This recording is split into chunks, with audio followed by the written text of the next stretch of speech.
కేంద్ర మంత్రి రామ్మోహన్ నాయుడు, ఏపీ మంత్రులు నారా లోకేష్, కొండపల్లి శ్రీనివాస్ను తెలుగు సంఘాల ఐక్య వేదిక అధ్యక్షుడు కుద్రవల్లి సుధాకర్ రావు కలిశారు.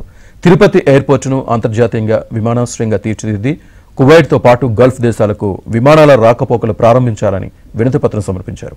విజయవాడ ఎయిర్పోర్టు నుంచి గల్ఫ్ దేశాలకు విమానాలు నడపాలని కోరారు. దీనికి మంత్రులు సానుకూలంగా స్పందించారు.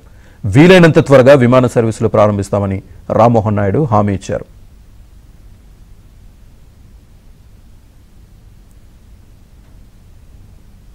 విజయవాడ ఎయిర్పోర్టు నుంచి గల్ఫ్ దేశాలకు విమానాలు నడపాలని కోరారు. దీనికి మంత్రులు సానుకూలంగా స్పందించారు. వీలైనంత త్వరగా విమాన సర్వీసులు ప్రారంభిస్తామని రామ్మోహన్ నాయుడు హామీ ఇచ్చారు.